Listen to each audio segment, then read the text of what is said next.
step right up to the registration table. We'll take care of you here. Thank you for coming. Write your name and your address. Have you seen I'm sorry.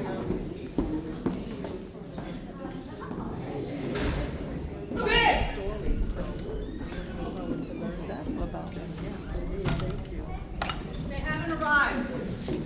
the people? They haven't arrived. Who is supposed to do this? Discuss. You're to do the housekeeping accounts. Was anyone going to tell me this? Philip was supposed to. Philip. Good evening. Are you all here for the conference? Welcome. I'll show you to the registration table. My name is Gwendolyn Brooks, but call me Gwen. Good evening! Here for the conference? Glad you guys could all make it. My name is Ella Baker with the plenary. Let's get you guys checked in. Most of the young folks you see here are volunteers. Leader Wilson with the Ladies Auxiliary. Thank you all for coming to today's conference. Greeting, folks. Philip Rustin. Has anyone seen Philip Rustin? Has anybody seen? Make sure to swing by. Philip. One of us gets somebody. Philip. Put it on the line. Yes, what's going on? Fired. Programs? They're not here. No programs. All right. And any word on Green? I haven't seen him. Good. Listen, I need you to do a microphone check, and also we're going to have you do housekeeping, and ask Gwen if she'll do that poem of hers, the one about the pool player. Yes, sir. And if you lay eyes on Green. Yes, yes. Hey, how you doing? Very well. Work with the doctor? Sister Gwen, could you water the doctor, please? He needs water or something. Appreciate it. Thank you very much. Hey! We are working on it right now. Just, Of course. Make yourself useful, and don't freshen out, Miss Gwen. Yes, sir. See the ladies at that table? When guests come, pretend you're at church and registration is your daddy. Smile big. Yes, Miss Gwen. Hi, I'm Martin Luther King Jr. You're here for the conference? I can take you to those ladies over there. Be sure to smile at them. Yes. I'm John Roselman Johnson. Welcome Nice to meet you. to the conference. Please get registered. My name is George Schuyler. Pleasure to meet you all. Scholar Legion, are you cooperating? Yes. Nice to meet you, sir. My daddy'd like to have a heart attack. I'm talking to you. All right. That's good. Well, where you come up from, son? Oh, came up by train. Richmond, Jackson Ward. Excellent. Please jump into the line. Gwen, make sure that Jackson Ward gets registered, please. Richard. I see you, sir. Nice to meet you. Have you signed it? Yes, I did. Don't be too excited. Oh, I'm sure I will. Thank you.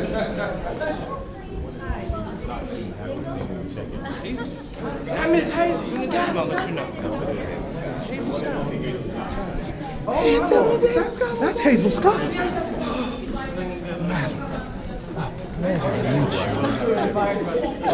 Brother Boone. Thank you so much for coming. Oh, I love you. Thank you so much. Oh, Miss Hazel Scott, I'm such a big fan of yours. My mama sing all of your songs, not as well as you, but she sang them. Can't nobody sing like Hazel Scott. Can't nobody do it like You gonna Miss be Scott. playing piano too today? We'll see. All right. Oh, I love how you play them keys. I caught your Cotton Club review. Adam St. Thompson, front row center. You're watching you take those keys, girl. Fortunately, you're no gossip. Now, Bois, don't go smearing our new pastor now. We don't want them to put you out the choir. Freddie Washington is broadcasting Strange Tales. The Washington sisters love tragedy. Miss Scott, can we go? Let's go get some lemonade.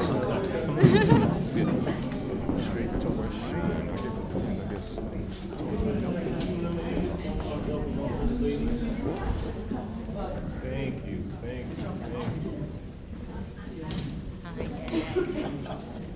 Proud of you. Match your dress.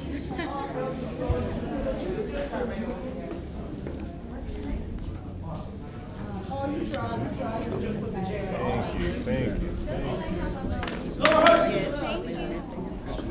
Thank you so much for coming. My name is Ella Baker. Ella Baker? Yes. Of the Youth Cooperating League? Yes, sir. That's me. It's such a pleasure to meet you. It's a pleasure to meet you, Junior. I believe you should. Over here. Walter W. That's now you all know Zora. That's Zora Neale Hurston. Thank you very much. Thank you for speaking. Mrs. Hurston. We're not causing any trouble today, are we? We're always causing trouble, Mr. Rosman. That is our kin and kith. Thurgood. Always good to see you, sir. How you doing, Mr. Scott? Buster. Always a pleasure. Which one? You know Ella's here. I have a new one, so excited. Oh, man. In Jamaica, learning about speakers, lectures I always attend. Okay, that's good to see. Oh, that's Roseman right there. Roseman! Thurgood. How you doing? How you doing? How you doing, man? Vivian, this is Roseman Johnson, brother of James Weldon Johnson, our late secretary. This little milk. This is my wife, Vivian. How you doing, ma'am? Please, Buster, it's a pleasure. And allow me to offer my condolences. Pleasure's all mine. Thank you, Buster. Buster, meet Hazel Scott. Hazel Scott, the Marshalls. Oh, the man who made Maryland University eat crow. Yes, Maryland University, but Hazel and I go way back. The Robinson Spring Affair when you and Charles were in D.C. Fanny made a delightful ah, yes, she did. Hazel, meet my husband, Thurgood. Thurgood, Miss Scott is a spectacular performer. Yeah. It's a pleasure to meet you, Miss Scott. Well, We'll see you guys inside. Hazel, let's go check breaking this piano and hope it's half tune. All right.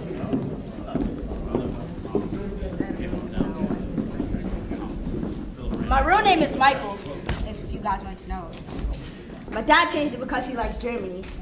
Now it's Martin Luther. I think it sounds funny. Most of my friends still call me Mike, but grown-ups call me Little Milk. Y'all can call me that if y'all want to. I would have asked what's your name, but it's a whole lot of y'all. The old man and my dad that everyone came to see, they're friends because we're all from Atlanta. My dad's a pastor at our church. I think he's famous too. Are y'all famous? No? Okay. I only know my dad, Dr. Du Bois, Miss Gwen, Mr. Baird, and the tall man who bosses everyone around.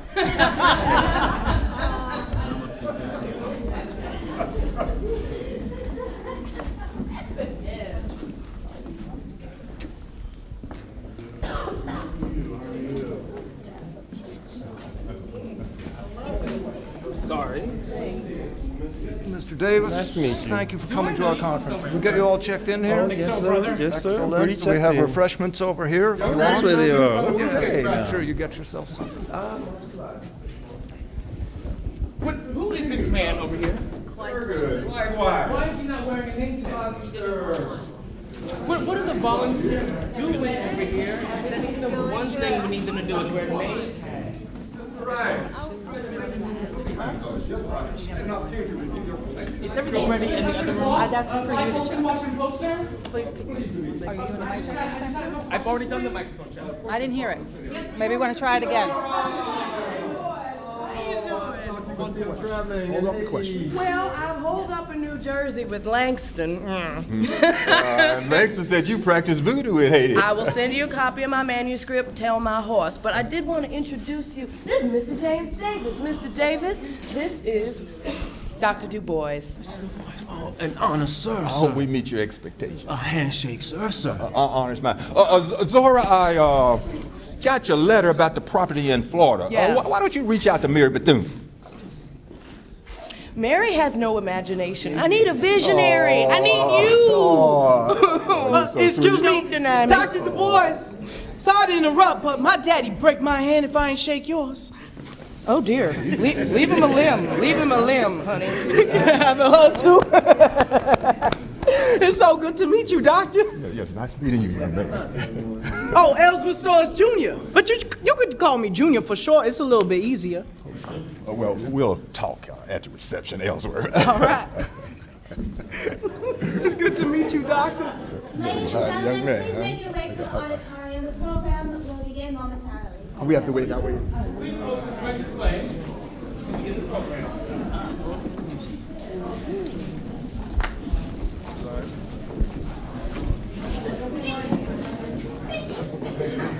today. It's such an honor to be here, Mr. Schuyler. It's such an honor to be here. Young man, you came a long way. Richmond's quite a ways off. Oh, Jackson Ward, Richmond, Virginia. Yes, sir. Yes, sir. Make sure you get yourself a good seat right next to...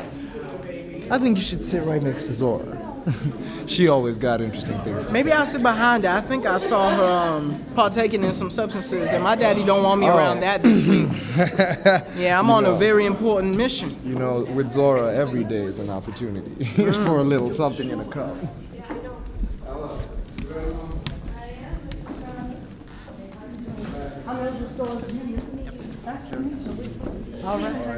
All right, thank you so much. I'll see you soon. Hey, y'all. Good to see you again.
Good evening, everyone. My name is Bayard Rustin, and I've been asked to do... Thank you.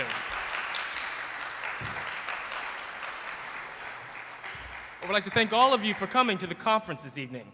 Before we get started, I have a few housekeeping notes. The program is as follows. Walter White of the NAACP will greet.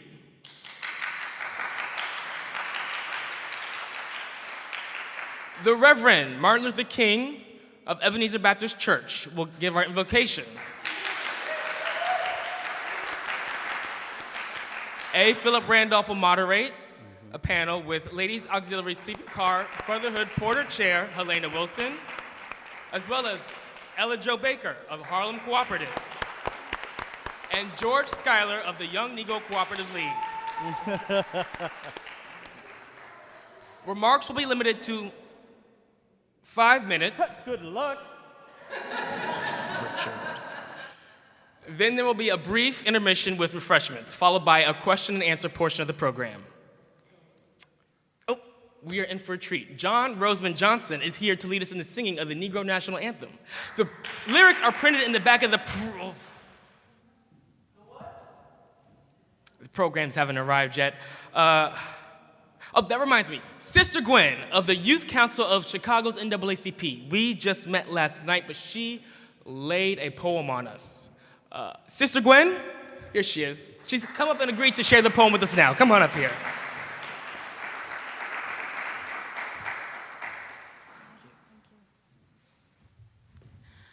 Good evening. This poem, I can lower this.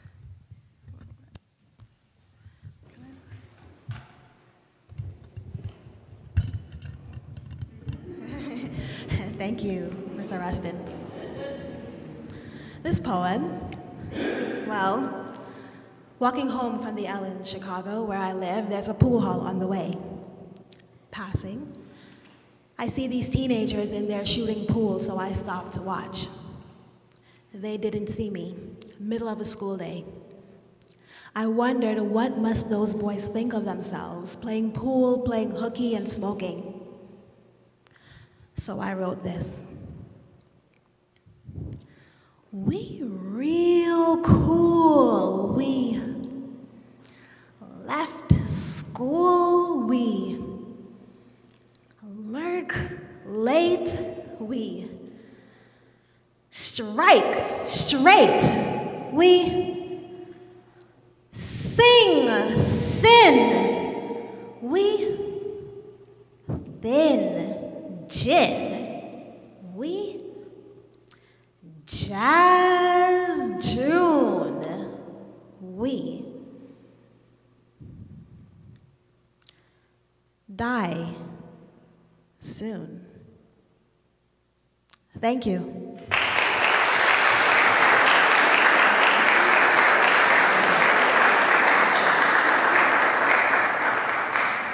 Thank you again, Sister Gwen.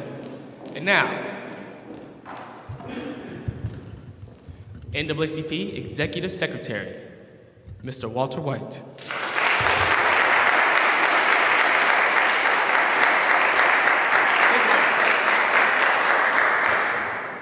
Greetings, distinguished guests. Since its founding, the NAACP has sought the protection and full integration of the Negro into American life. This conference on cooperative economics for Negro improvement was conceived with that aim in mind. Now, I don't know much about cooperative economics, but in just a moment, you're going to meet a group who has spent the better part of a decade, in one case, almost half a century, practicing and promoting these endeavors. That's in a moment. First, to lead us in our invocation, the Reverend Martin Luther King, Sr.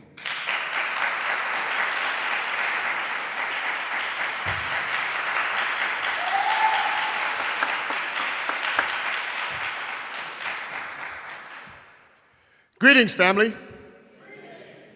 Let us bow our heads in prayer. Heavenly Creator, we come asking your guidance, wisdom, and support. As we open this conference, help us engage meaningfully and grow closer as we nurture the bonds of community. Fill us with your spirit as we make decisions that will deeply affect our lives, our loved ones, and the Negro race. All we do is in service of humanity, the pursuit of truth, and for the greater glory of you. We ask these things in Jesus' name we pray. Amen. Thank you, Reverend King. And now, to lead us in the singing of the anthem, please welcome the song's brilliant composer, John Rosamond Johnson.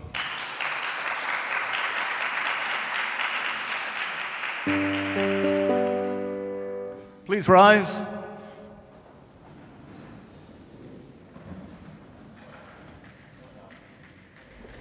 Lift every voice and sing to the heaven ring with the harmony of liberty. Let our rejoicing rise as the listening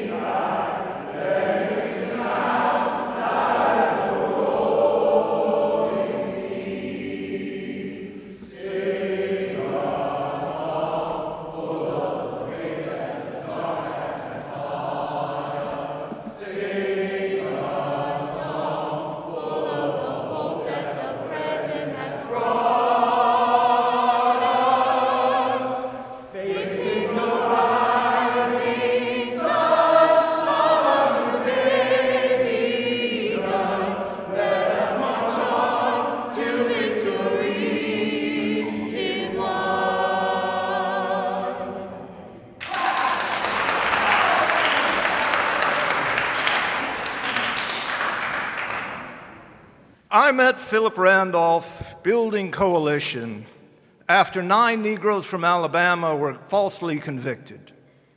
Through his effort and the NAACP, 4 of those convictions were overturned.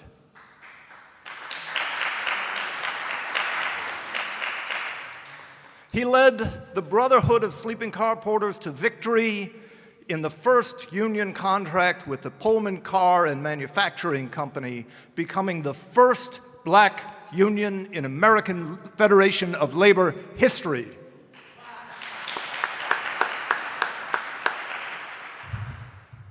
He founded the political journal The Messenger. I am told he is quite the Shakespearean actor. In truth, he needs no introduction. Please welcome our moderator, A. Philip Randolph.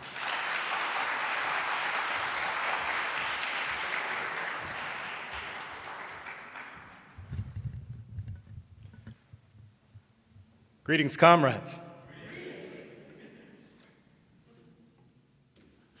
I held a meeting at the Elks Lodge in Harlem.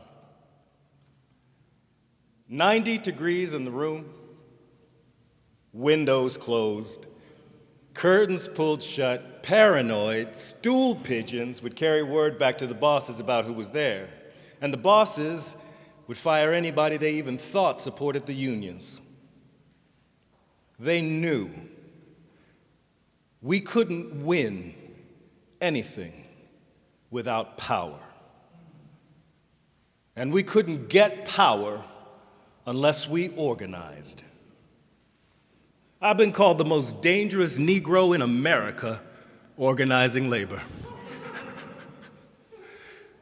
This plenary presents work over the past several years by everyday individuals, organizing neighbors, co-workers, churches, to build power and secure some place for Negroes.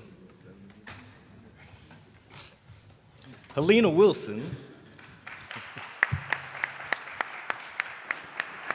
is a lioness of the labor movement, organizing club women, Pullman maids, and wives of Pullman porters, president of the Colored Women's, Mrs. Wilson, president of the International Ladies Auxiliary to the Brotherhood of Sleeping Car Porters, Helena Wilson.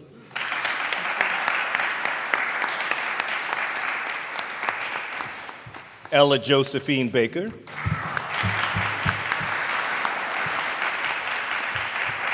Agitated classmates at Shaw University, led mass protests to free the Scottsboro Nine, co-founder and 8 years director of the Young Negroes Cooperative League, and now directs education at Harlem's own cooperatives, Ella Jo Baker.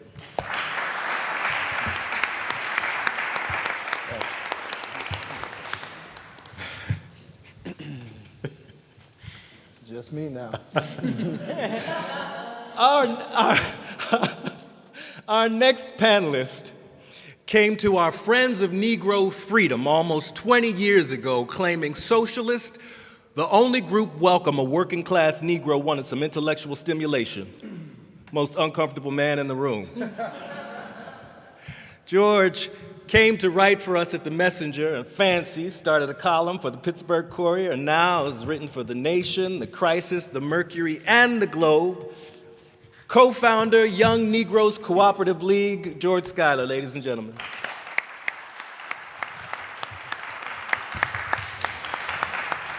Remarks will be 5 minutes. We'll break and return for question and answers.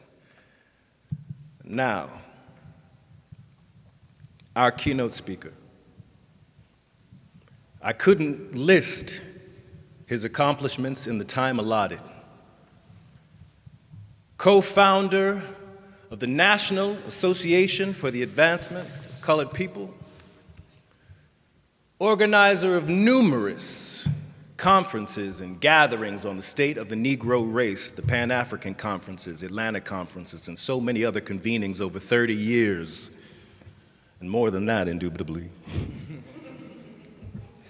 author of the seminal Souls of Black Folks, and countless books, articles, papers, and plays, chair of sociology at Atlanta University. Comrades, Dr. William Edward Du Bois.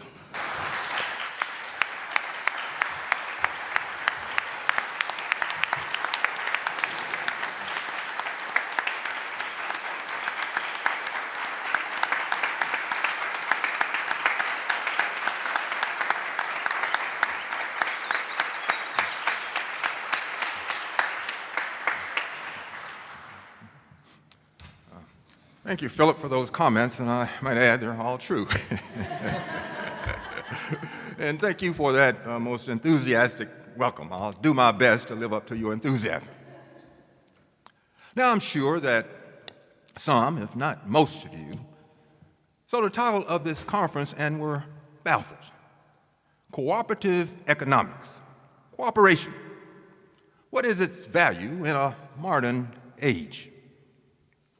You see, modernity is independence and individuality and self-made men. Now, that poses a dilemma for the Negro, which is that in pursuing modernity, the Negro forsakes everything that has been gained via cooperation. Cooperation has been part of our culture since we arrived here, likely inherited from Africa. You see, slaves pooled money they'd scraped together to buy each other out of slavery. Networks of underground railroads, 1700s, colored mutual aid societies. If anyone tells you that cooperatives are foreign to the Negro, ask their credentials. Any they show you, take and shred, tear them up. They're worthless. And that person is a menace. Now, I've studied cooperatives since the 90s, published on the subject 1898. 12th Atlanta Conference reported 154 Afro-American cooperatives. 1918, launched, against the advice of some, a short-lived cooperative yield. Lasted exactly one meeting. So cooperatives, not new. 40 years of my life, for 40 years of my life, cooperatives have been my promising endeavor. Today, we're barreling towards a future of industry under the handful of global cartels. No Harvard degree to know that can't be allowed. Mustn't.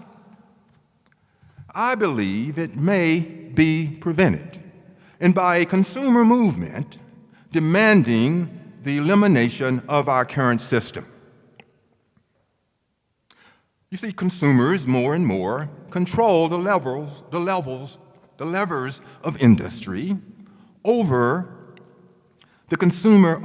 over the producer of the past. Negroes collectively spend $150 million per month. There is exploited Negro labor in every imaginable field, satisfying every modern need.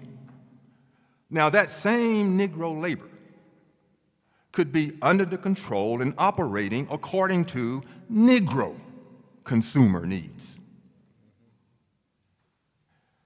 If white society insists that we be segregated, let's put power and reason beneath it in the form of a black solidarity economy built around centers of Negro cooperation.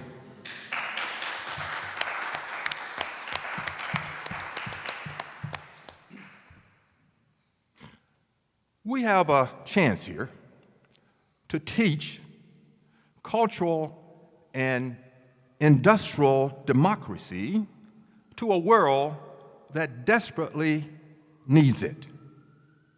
Now, I'm not suggesting that this is a minor task, but it is within our power to accomplish. And to be perfectly frank, we may not have a choice. Well, I hope I haven't lost you. I've tried to tone down jargon, but once I get started, passion just kind of takes me away. But in any event, this conference will define and, as much as possible, demonstrate the merits of economic cooperation. It will introduce you to cooperative economics, their study, development, application, and most importantly, their potential as a viable alternative to empower our marginalized Negro communities. That I will leave to my colleagues. Well, I believe that's my time. Thank you.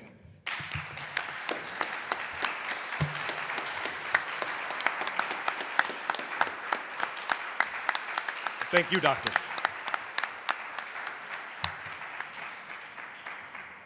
And now for the panelists, Mrs. Wilson. Thank you. Thank you, everyone.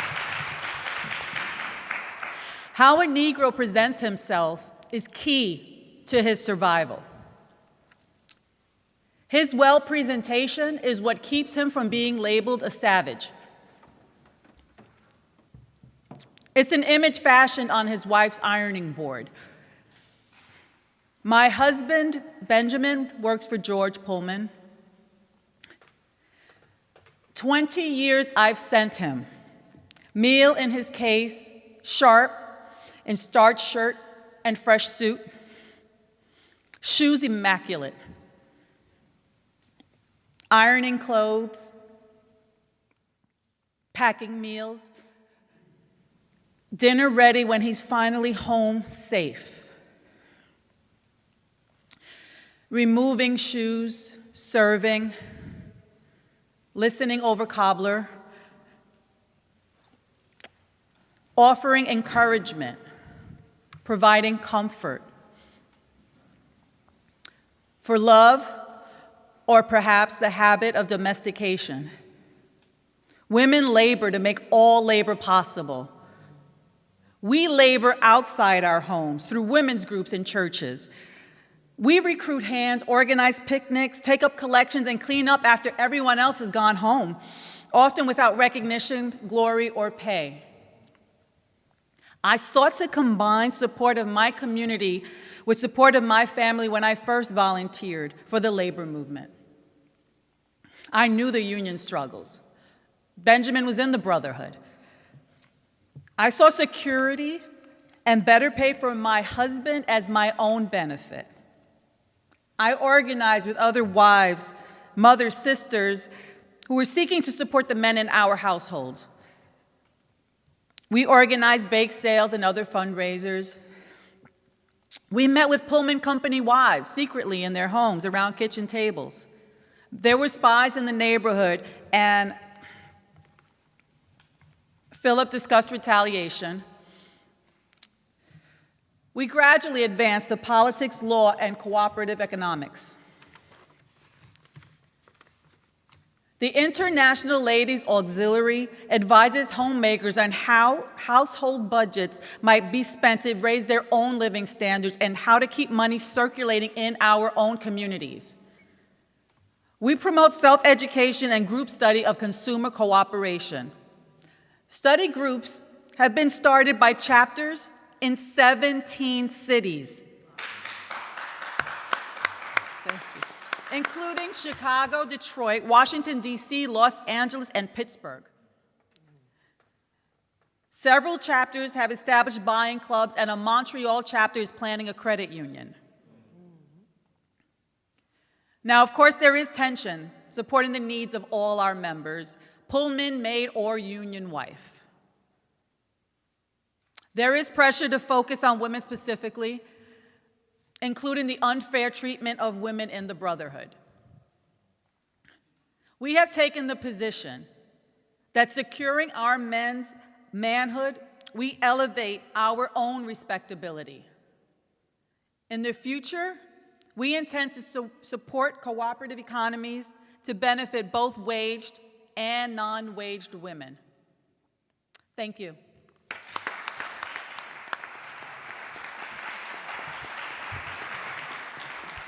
Ms. Baker. Thank you, thank you. Hey, y'all. A grassroots movement requires people having the time and space to grow, understanding their own strengths and possibilities. Poor people, women, and young people's voices must be amplified because in absolutely every other facet of social life, the opposite pressures and privileges are enforced. People out there nodding their heads. Who makes the decisions in your community? Is there a platform to raise the voices, dreams, and concerns of disenfranchised people? Who here knows what I mean when I say grassroots? Anyone? Collective action to affect change from the community, radiating outward and upward. Not this upside-down misgovernment with its elitism, male domination, and hero worship. Since we're keeping it short, I'm going to jump to some grassroots strategies for organizing grassroots activity. First, know what you're talking about. Do some research. Understand to the point where you're able to talk about it and answer most questions, or know a source for the answer. Start small, maybe a buying club. A buying club starts with something the average person can understand. It's a way to better spend money already being spent. Bring that idea to some community groups. Write into the group's leadership and follow that up in person. The best way to connect is direct and person to person. Secure a meeting where you offer a brief, clear pitch. Leave literature if you have it. If you don't have it, get it. Anyone difficult to convince, leave the literature and ask for a follow-up appointment. And while they're thinking it over, try to find out who else the person knows and try approaching them through friends. Once you have everyone on board, have them convene in a meeting with their group on organizing a buying club. Outline a short address on consumer cooperation basics. Allow for discussion after, but don't get bogged down in talk. Harness people's energy into action immediately. Suggest a steering committee. Have members leave a cash deposit for the first weekly order and explain that business cannot be conducted on credit. Take it step by step. Organize people by their talents and delegate tasks accordingly. Emphasize the development of all people. I'll leave it to Mr. Schuyler to talk about the work of the Young Negroes Cooperative League. Thank you. And for our last speaker on the plenary, Mr. Schuyler. All right, Mr. Schuyler. Thank you. Thank you. Now, I started the Young Negro Cooperative League because I was fed up. And I still held the opinion that our leadership had failed to provide a program for Negro emancipation. See, they used white psychology to solve black tribulations. They begged white folks for jobs when they would not even employ their own. And they embraced every man for himself when the times cried for collective endeavor. They babbled about salvation in the great hereafter instead of here and now. They sentimentalized Negro womanhood, but they failed to safeguard it. They urged the Negro youth to stay in school, but they failed to educate you. Its policy has been one of conciliation and compromise. And now they bury their fearful, shaky, platitudinous, evasive, and muddled head into the sand. Now, I wrote these words into a call for the preamble of the Young Negro Cooperative League. Now, the Young Negro Cooperative League was a membership organization targeting the ages of 16 through 35, and initially focused in the training in the history, principles, and practices of cooperative enterprise. See, we wanted qualified leadership in place before asking people to join wholesale, manufacturing, and financial organizations. Do you know why? Why? Because you must learn before you can lead. In fact, the crown jewel of our vision was a permanent cooperative college for the training in the history, principles, and practices of this project. Was it ambitious? Yes. But it was realistic. And it was the only way we knew to pull the Negro out of the barrel. Now, by a quick show of hands, how many people understand what I mean when I speak about cooperative enterprise? All right. Now, briefly, it is an enterprise that runs on democratic principles. One member gets one vote. All members are active, which means you attend meetings and so on and so forth. No single member profits, but all members profit, with the surplus being churned back into the business and used to further educate members. Now, we had a binding rule that all men and women would be admitted on equal terms. Now, the league was organized in local councils of 20 or more, with initiation being a simple $1.50 monthly dues. Now, we did not admit older members of our society, but they could be admitted on a 2/3 majority. You see, we wanted to avoid too much influence from the older generation, who tend to be so bourgeois that they try to live like Rockefeller on a shoestring budget. Now, we got no support from the Cooperative League of the United States, aside from some advice. No philanthropic organization saw fit to support us in our cause for creating a system for Negro economic independence. Not even the Negro church. But we didn't care.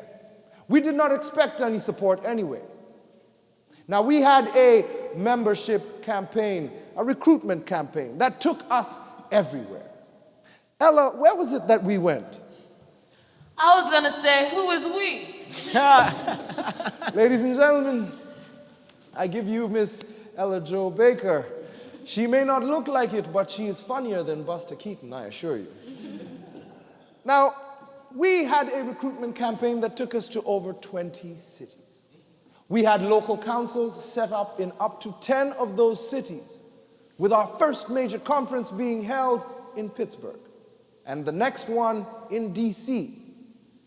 Now, we saw cooperative activity increase in every city where we set up a local council. And we were the first to put the youth at the center of leadership. We did not achieve everything, but we achieved some things. And I assure you, the work still continues. I'm done.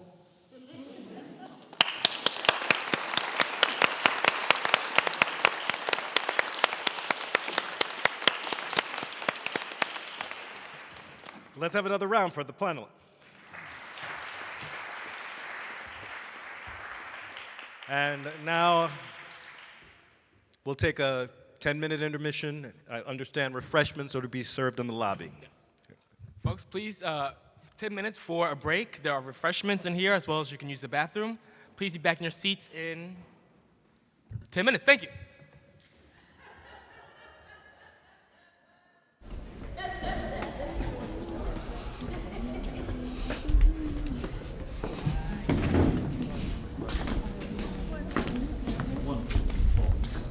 No, not at all, not at all, not at all.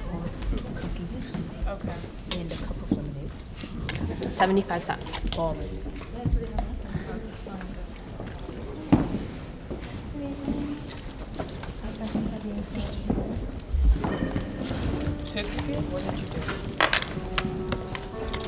What would you like? Lemonade and Oreos.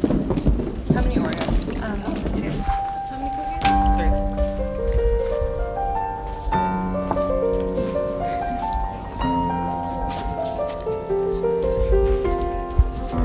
3.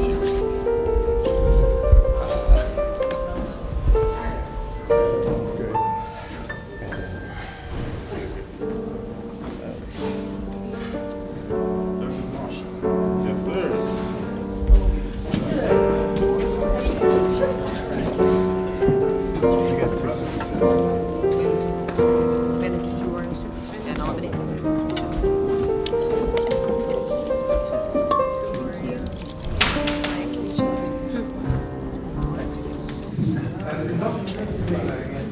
Mister, you're leaving town just when the fun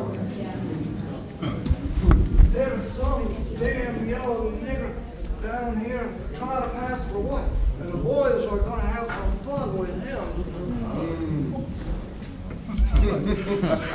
I said, what kind of fun? He says, well, when they're done with him, he won't pass for white no more. Oh my goodness. You gotta listen to him. Yeah, that's for sure.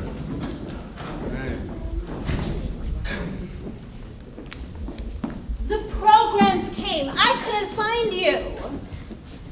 I was heating the wild. Heating the wild, thank you. Is my tie better? It is not. Ugh.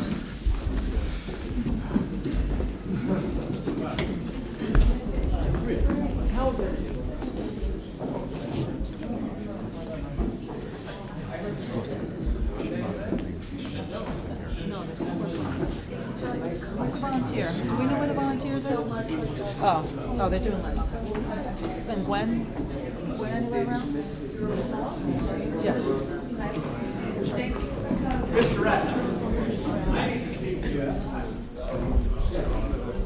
Right this way. Mrs. Wilson, can you please join us? Yes, Mr. of Green, Mrs. Wilson will need to take notes. That ought to be a problem.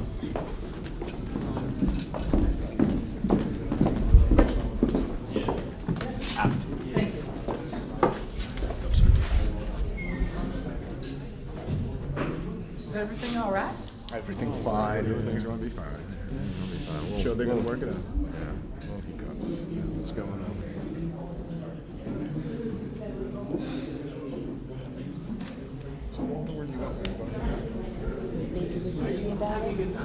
I actually run one out of our co-op building up in Harlem, if you're at all interested in joining. What we do is we come together as a community and we pool our resources, so then we buy groceries straight from the distributor and cut out the supermarket prices. Right. Exactly. It's called a modern co-op. If you ladies are interested, a little later on I'm going to pass around the sign-up sheet. Okay, thank you. It is Buster's baby. She sees to it and wants everyone to join. So please do take her up on that offer, will you? I have seen more things than I have wanted. I'm going to go like this. You know what I have? Of course, I make time. Father runs a grocery store? Oh, yeah. Oh, that's nice. Well, it's a Nice. co-op as well. Oh. So, you know, it's a perfect occasion. Then. a buying club. Excuse us. Excuse us, Junior. Give us a second. Oh, all right.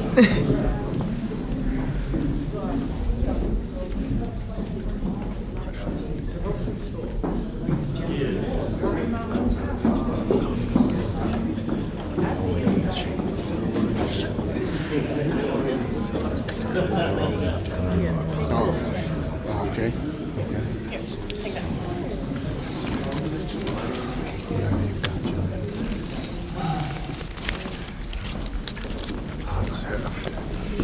Thank you.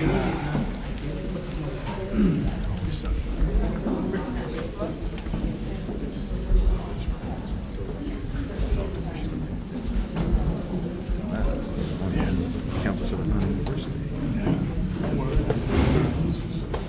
That's where all of our work has taken place with respect to providing our opportunities.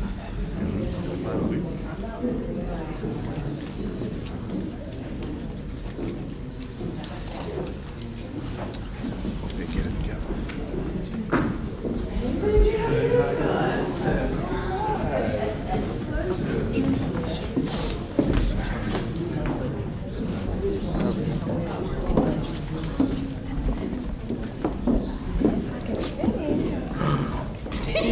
I think that's a wonderful idea. Okay. Let's Philip. Can be constraints, but you won't be changed. That's how it goes.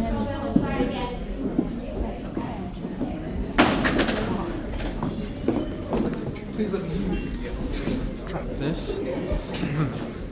Folks.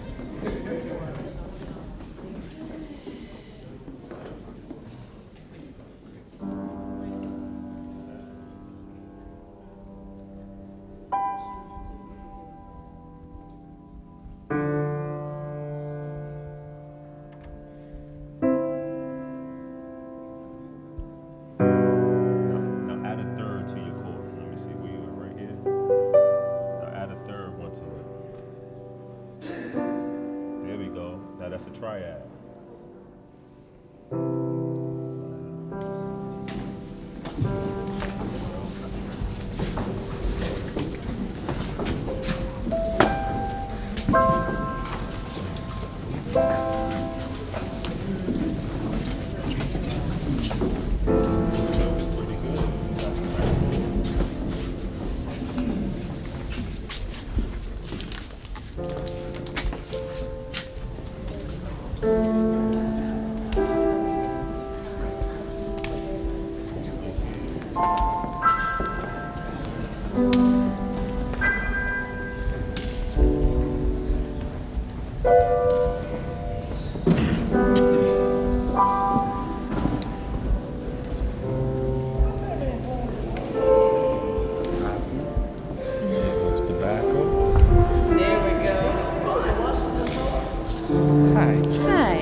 The pain is palpable, Mr. White. It's palpable pain. The kind of pain you can palate.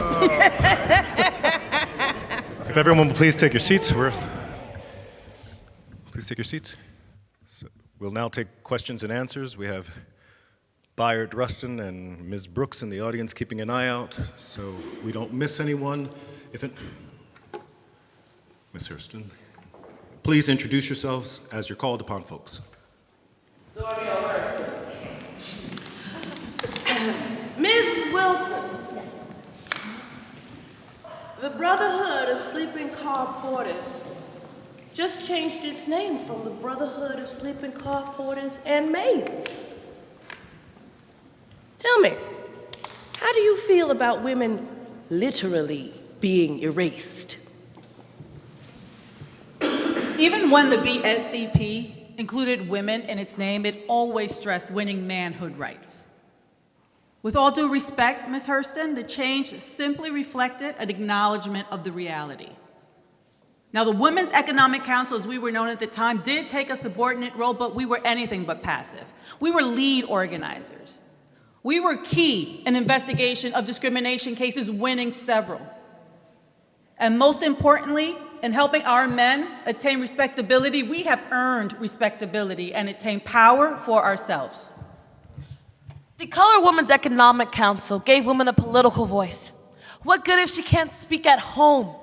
Women's rights must stop being auxiliary rights. If we're in this fight, it is together as equals, not as comfort women. Who would want to walk behind anyone to freedom? If I can't do it hand in hand, I wouldn't want to go. Zora, what was that quote about jumping for the sun? My mama used to say, jump at the sun.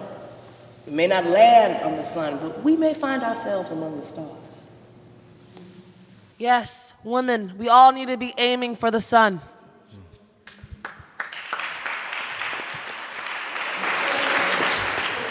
You, sir.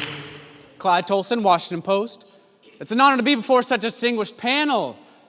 Professor Du Bois, I've been an admirer of yours. And Black no more, Mr. Schuyler, it's a work of satirical genius. Do you have a question? Could you tell me your name again? Tolson, sir. My question regards communist influence. Mr. Randolph, you're the chair of the NNC with open ties to the Communist Party, right? Communists financed the defense of the Scottsboro case. It's been mutually advantageous to remain in coalition now as the Negro Council. And failure of the Communism Party to condemn the Nazi-Soviet agreement Mr. doesn't Tolson, raise your concern at all. Mr. Tolson, we can take up communism in another forum. Is there another? Are you avoiding the question? Is there another question? I'd like to speak on this topic. Number one, you are absolutely correct. My book is satirical genius. Number two, communist opportunists have used race and hokum to undermine Negro integration and forward their own agenda. I do not see the arrangement as mutually beneficial. Now, your question is both off topic and for a completely different forum. Is there another question? I see Buster's hand. Mrs. Marshall? Inappropriate. Hello, everyone. My name is Vivian Burry Marshall. Most people know me as Buster. I've lived in New York City only briefly, but I followed your work, Miss Baker, attended your lectures, particularly those in coordination with Harlem Zone. I understand time limits, but I wonder, you failed to mention the leaps in cooperative progress in New York City, particularly in Harlem. The Paul Laurence Dunbar House was organized as a cooperative and is the first complex of its kind built to serve Negroes. It's a remarkable development. Thurgood and I are residents, along with Dr. Du Bois, Mr. Randolph, the renowned Paul Robeson, and many other notable persons. The Harlem Consumers Buying Club runs from the Urban League. There's Harlem Pure Food Groceries. I've cornered you and about half the people in here about my little buying club. For those who do not know, we will be distributing under the co-op label and will be the first Negro Rochdale co-op in the Northeast, knock wood. Miss Baker, modesty aside, these are marvelous advances. You have placed Harlem at the vanguard. I have learned from you. In any case, I'm rambling. That's all. One last thing. Most of that work is being done by women as well. They'll say I put you up to it, but thank you, Mrs. Marshall. Buster, please, or she'll be mad. Thank you. I see the Reverend has his hand raised. Yes. Mr. Schuyler, you criticized the church in your remarks. What about this work among the Southern Christian leadership?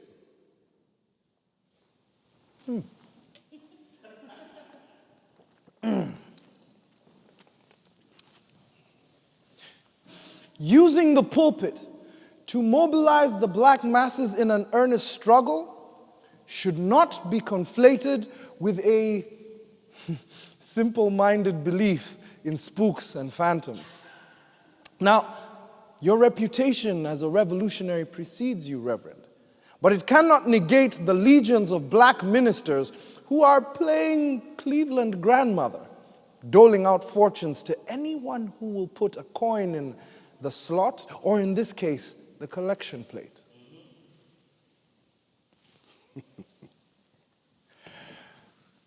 I appreciate your criticism and wit, Mr. Schuyler, but the church is much more than a pulpit. You flat deny the value of dignity for human life, hope and meaning for people in hardship, making a way from no way, trying to grow them souls within themselves when they can't find the strength. This comes from faith in an almighty God. And as in Romans 10 and 17 says, it says, faith comes by hearing, and hearing by the word of God.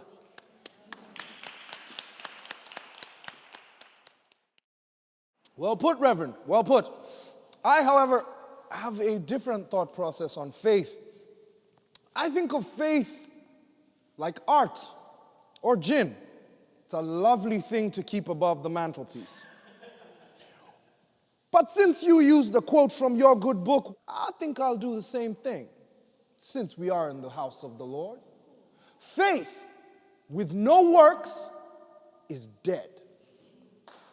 I prefer to have faith in what is right in front of my nose. What is your opinion on the efforts of the NAACP to pass anti-lynching and other civil rights legislations? I hesitate to use the law to change hearts and minds. Sir, the treatment of Negroes in these United States has been and continues to be morally wrong, cruelly unjust, and nonsensical. And these United States are born of war, conquest, immigration, and revolution. But somehow, our aggressive nature tries to speed up social change, as if you can make people better by force. So you don't support the laws that protect the Negro? Sir. Careful there, Thurgood. You're talking to a lawyer. Elder. Sir, no law can protect the Negro from white ignorance and bias. Only time can change hardy social perennials like race, religion, and nationality. So how is the Negro supposed to protect himself while the whites overcome his ignorance and racial bias? By refusing to be his Negro. By moving through life, shaping our thinking, our behavior to his reactionism. And we must quit defining ourselves as some of these Renaissance Negroes do too. I will give you a little piece of fact. The fundamental difference between black and white is negrophobic myth. We must hold ourselves to the full expression of our talent, ambition, and ability, as well as our women folly. Women folly, Mr. Schuyler, is a colored boy from Chicago named Eugene who accidentally swam into a white zone near the 25th Street Bridge. Why not? Sweltering day. That day, they killed Eugene Williams and 23 other Negroes. Half as many whites died as well. And 1,000 Negroes were burned from their homes. Perhaps Eugene thought that while swimming underwater with his eyes closed, that his blackness would just dissolve into mythology. It is not in the Negro's best interest to forgo his place. Not when one reflects on white reaction when a Negro foolishly swims towards the accorded boundary and finds himself in the very real waters of white supremacy.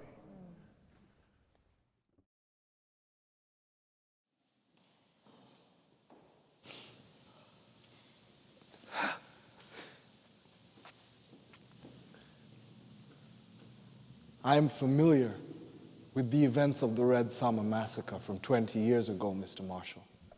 Reminds me of that Booker T. Washington mess with the Atlanta Compromise, 95 Atlanta Expo. Everybody lost someone that day.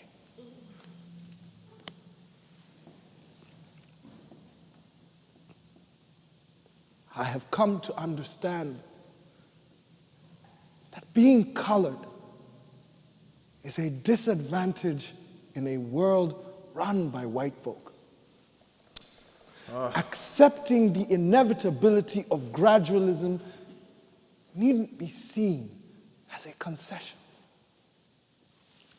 And one's blackness need not have its foundation in protesting the idiocy of so-called whiteness. People don't gain right by voluntarily throwing them away while insisting they don't want them. It is the lifetime endeavor of the colored man to remain reasonably happy despite being colored. Oh, you forgot to mention our Olympic pros. Oh. Were you that insulted by the caricature, Doctor? And I don't know if you've had an opportunity to look, but canvasback duck is not served on 2nd Avenue. It was satire, sir. How do you put it? Praising Caucasians whom he secretly admired, and lauding praise on the Negro, whom he alternately pitied and despised. Satire. Riding on professional agitators' coattails. Gentlemen, Satire. gentlemen, we have limited time.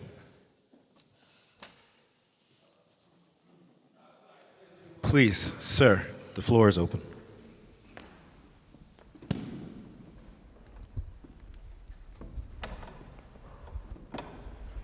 James,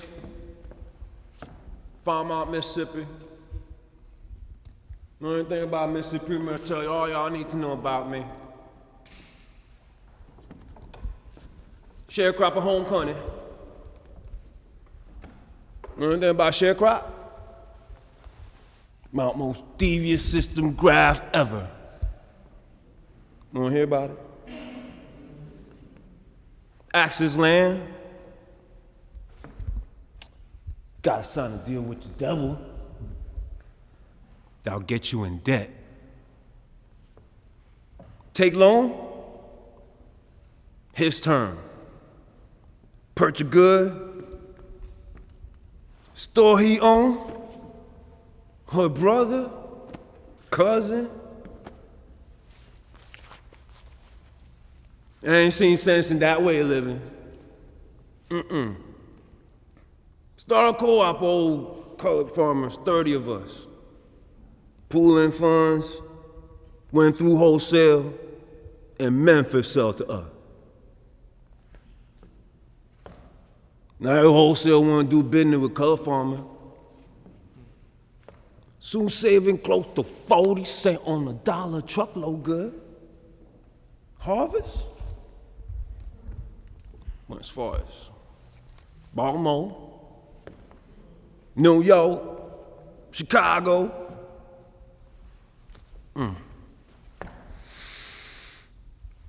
White planner figured out going on, old devil called county agents on us. Talk about investigate fraud charge. Talk about 1,000 Negro farmers cheat them out their membership fee. Saving close to 40 cents on a dollar. How that a swindle? Especially one reporting it. Same one had us old devious cycle first place. Might well, shoot man, charge him stealing bullet.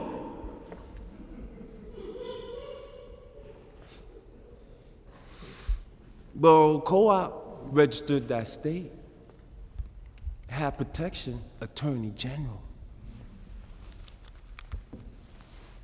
Must have burned them crackers something good. Never would have worked for them in co-op. I tell this. Start 10 years ago.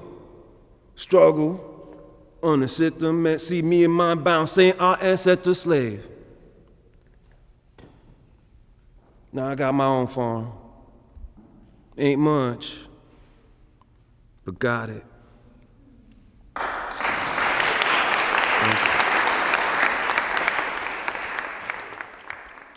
Thank you, James from Mississippi. Did you have your hand, ma'am? Did you have your hand raised? Yes. What is the greatest challenge to the Negro cooperative movement in terms of solidarity? For the panel? Implementing any cooperative strategy from top down. You may be well-resourced, but you won't have the buy-in and skill necessary to sustain it. Not being honest about the challenges, advancing too quickly through, or skipping, or failing to keep up study. Did you have something, George? Waiting on white folk.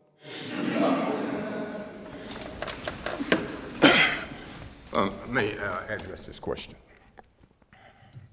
For centuries, we've been told that the Negro hasn't accomplished anything. That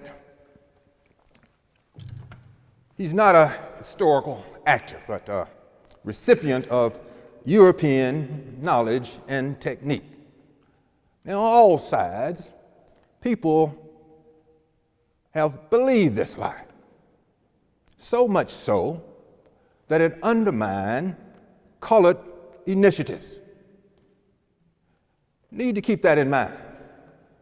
Need to keep in mind all the ways Negroes have cooperated to strive and thrive. Now, we have an opportunity here to establish a progressive and self-supporting economy and weld ourselves into an economic phalanx. Ahem. Richard? Richard Rapp, new masses in the NNC. In the past, some of you have criticized Marcus Garvey. So, how's the Negro cooperative movement different from what Garvey proposed?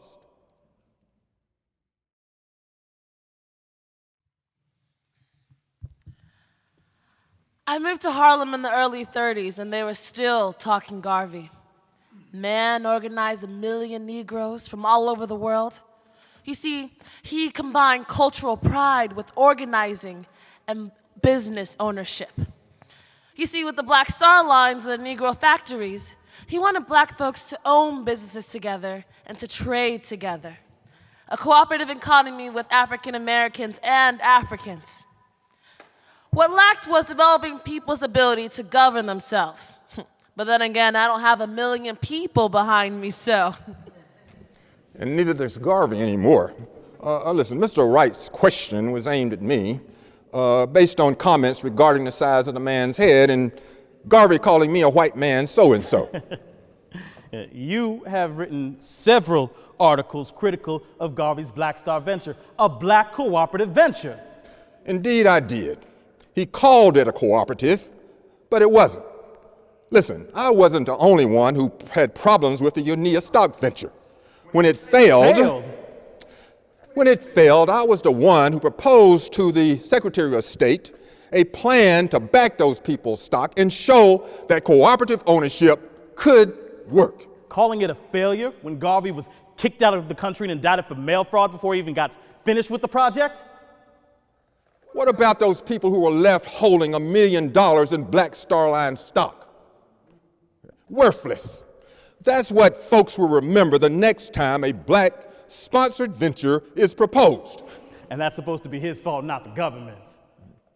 We'll take this up after class, young man. Gentlemen, can perhaps we can hear from someone else? George, I see you squirming in your chair. You've written your share on Garvey. Got something to say, George?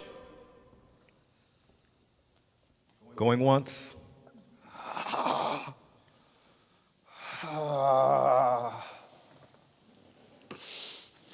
I'm gonna kill you, Richard.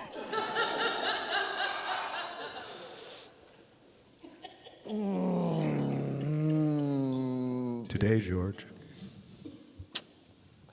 For the sake of peace, I'm gonna shut up now. Mrs. Wilson? Yeah.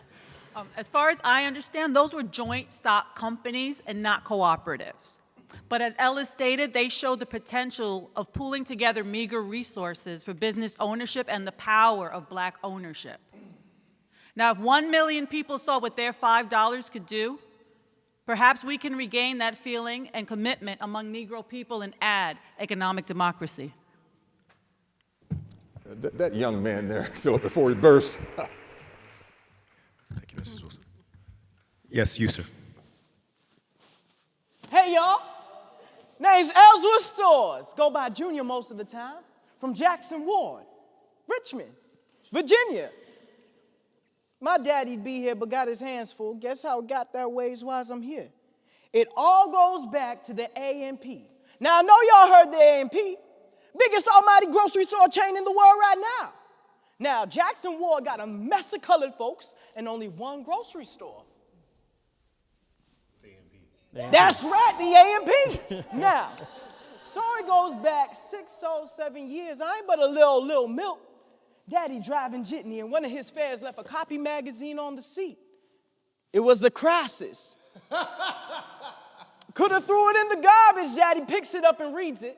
Daddy likes to read, mostly show off he can. Now, this Crisis story all about this young Negroes cooperating, written by Mr. Schuyler. Daddy ain't fully understood what it was about, but he sure made it sound interesting, and it got Daddy's wheels turning. And they turned for 4 or 5 years until one night, Daddy came home transported, shouting the Holy Ghost and praising Jesus. Been a meeting at the Urban League. Heard about folks and Gary had started themselves a buying club that then turned brick and mortar at a filling station all the way to having themselves the largest Negro-owned grocery store in the USA. Daddy say, praying on the A&P could have our own dang on grocery store. Negroes and Gary could do it. Why not Jackson Ward? Very same night, Daddy sat up, wrote 100 letters. Friends, socialites, people I ain't even know. Hand Bible, had yours truly hand deliver every which one and hang me if I didn't do it. I walked the whole Jackson Ward. Got holes in my shoes to prove it.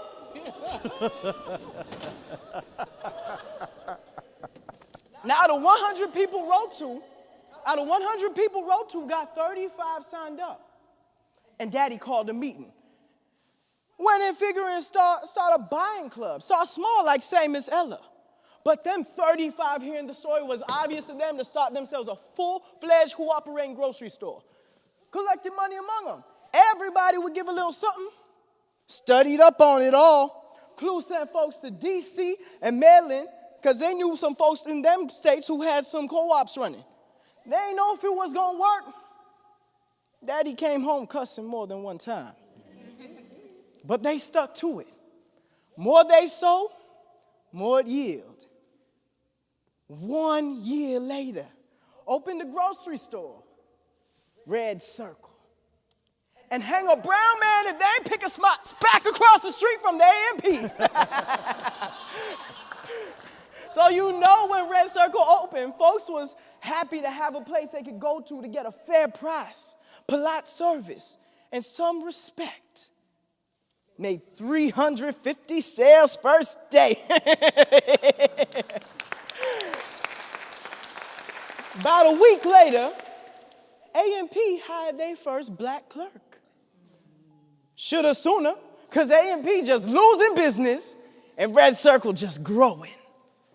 Testament what happens when an invincible force, a cooperation, meet an immovable mountain of prejudice, fear, ignorance, lack of self-confidence.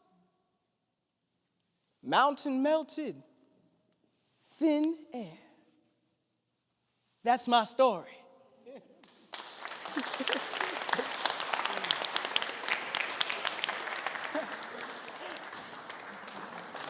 Good for you, son. Good for you. Thank you. Thank you, Mr. Schuyler.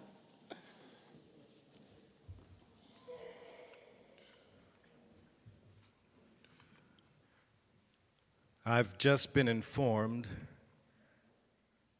this venue is no longer at our disposal.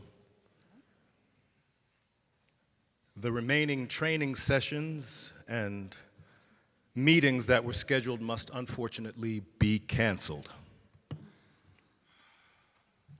This should come as no surprise in the continued opposition from those in power antithetical to our aims. But the truncation of schedule needn't truncate ambition. We came here daring to dream a future. Well, I say, it's time to wake up and stop dreaming. We must wake up and recognize that future can only be ours by taking it and holding it. And stop pawning it off on our children, for heaven's sake. Talk is not enough. Hearing is not enough. There can be no satisfaction in awakening to the truth while we witness and fall prey to dehumanization, exploitation, and violence. We can't be satisfied with citizens stranded in poverty in the midst of a vast ocean of material prosperity. We can't be satisfied with children deprived the fundamentals to become productive social contributors. We cannot be satisfied when the choice must always be the lesser of evils. Every thinking, breathing human being has not a right, a responsibility to achieve and evolve. Just like this young man here's daddy did, you take what you learn all you can, and you use it to arouse whom you might to act and organize and pledge our hearts and minds and bodies with no thought of reward. Our reward is in achieving a society of conviviality and cooperation. No force under the sun can block and stop a revolution of a people united. We have the tools, the know-how and reason. Our communities, our lovers, our children, our very lives. What we may lack is the will. We may lack the courage. We may lack the belief in ourselves, being labeled so long as unable, unintelligent, undesirable. But if these are the phantoms that defeat us, then we ourselves are the monsters. That, comrades, is the worst of nightmares. Finding content in hell and fear in heaven. Will you act? Is it worth it to anyone here? If there's someone in this room you know, you get to them, you right now, you start acting on a plan. With a warrant for arrest of suspects on suspicion of conspiracy, again, please remain seated or where you are. Thurgood. No one say anything. I'd like to see that warrant, please. All right. Oh, this is preposterous.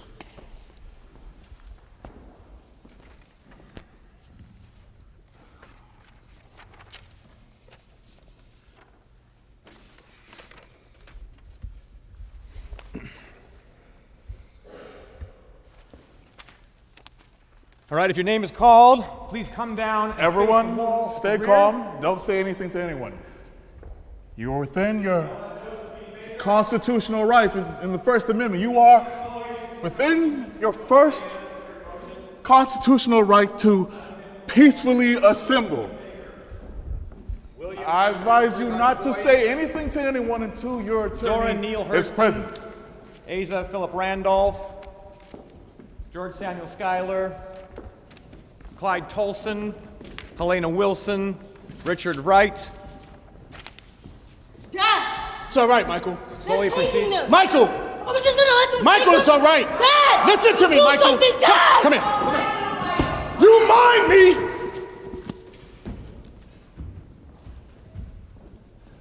Sir, get the kid in order. Please take your seat. Everyone, it's okay. You'll be released within the hour. They have no grounds to hold you. Buster, I'll see you tonight. I'm coming with you. All right, the rest of you, please remain seated. We'll need to determine whether we can release you. If you need to leave immediately, please inform one of the agents. You'll be asked to provide identification. Is there anyone who wants to leave immediately?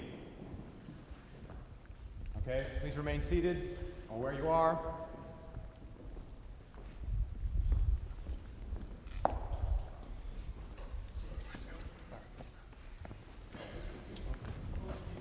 Thurgood, go with them.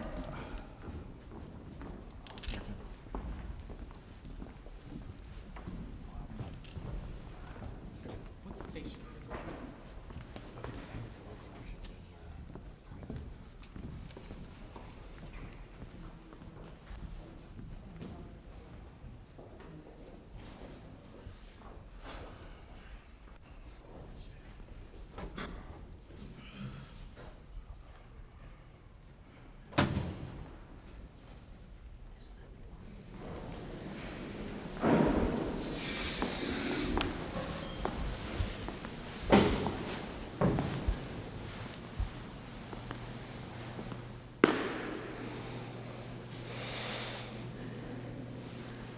Clyde Tolson, or was it G-Man?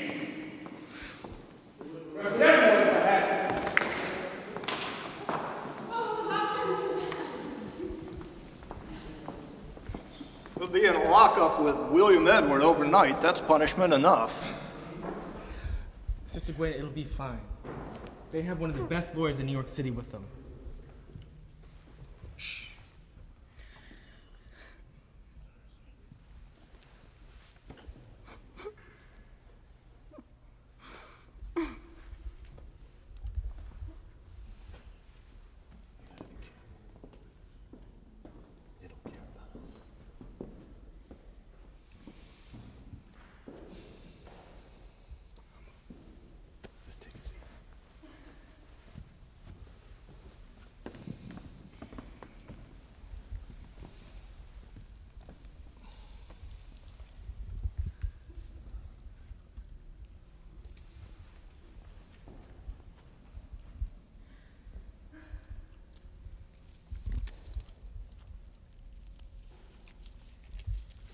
Would anyone like a stick of Wrigley's?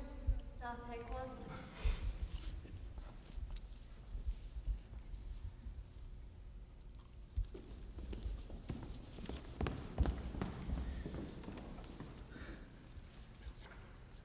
No milk.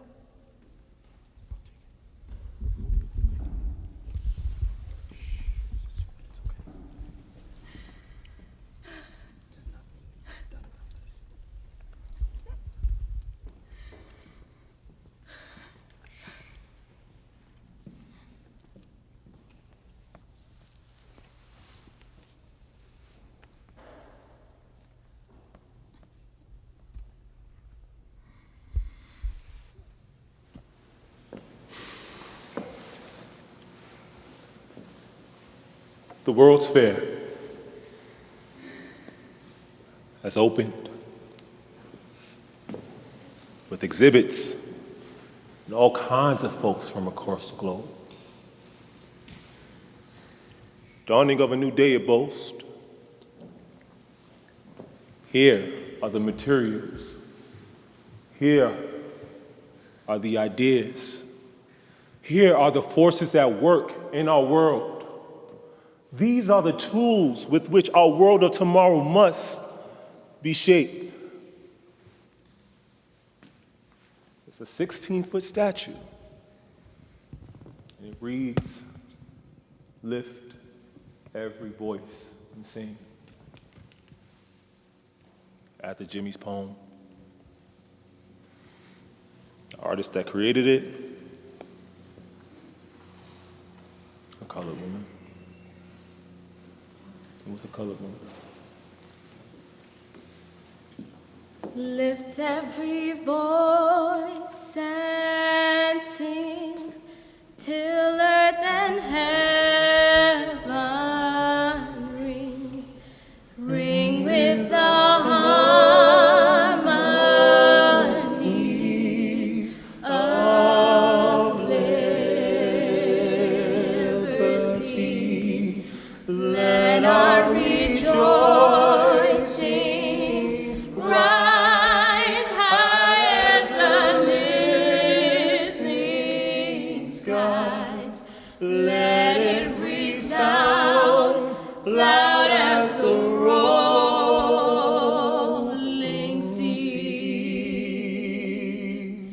Sing a song full of the faith that the dark past has taught us. Sing a song full of the hope that the present has brought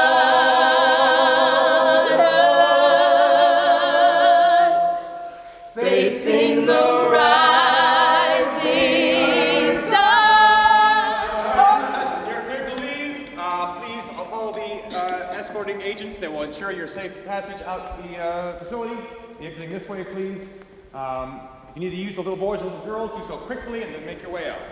Please go ahead, stand up. Make your way out of the facility. Thanks for your cooperation. Agents here are to assist you. Any questions, feel free to ask. But if you need to move quickly, I'll ask you to please move quickly. Again, little boys and little girls in the back.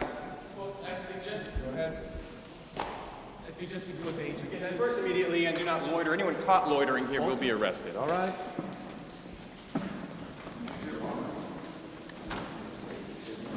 I think that concludes our conference. Please take only your personal items. Oh, folks, please do, before you leave, grab a program. They did finally come. No, officer, grab that box. No, only your personal items, please. Please grab a program on your way out. Sir, there's just programs. Thank you.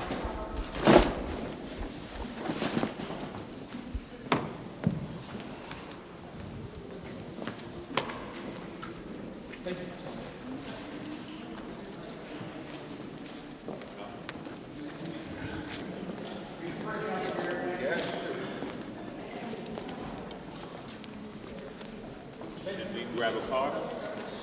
Let's just walk, use the air.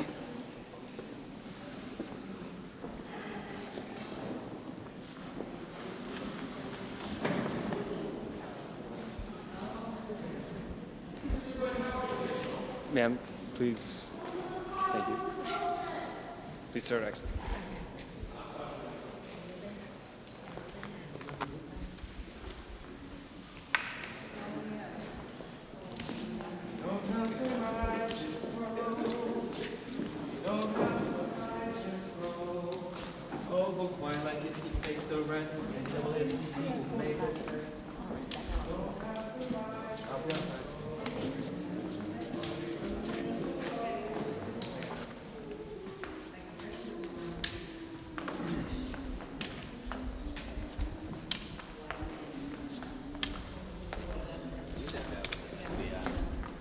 I knew he was at FBI. The one with the yo-yo. That's for Channel 5.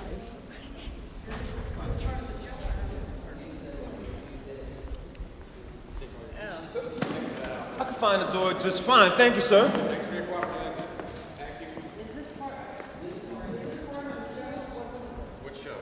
The show that we just finished seeing here. Well, we're asking everyone to disperse from Black Conference because the show is over. If that's what you're I see. asking. The show is over.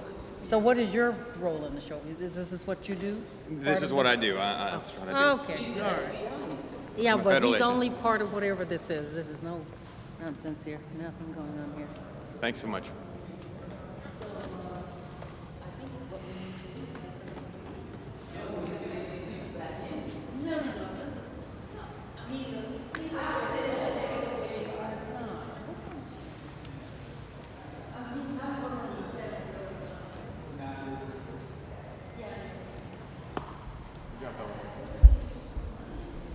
Never easy. Never easy. All right, I'm gonna close this up.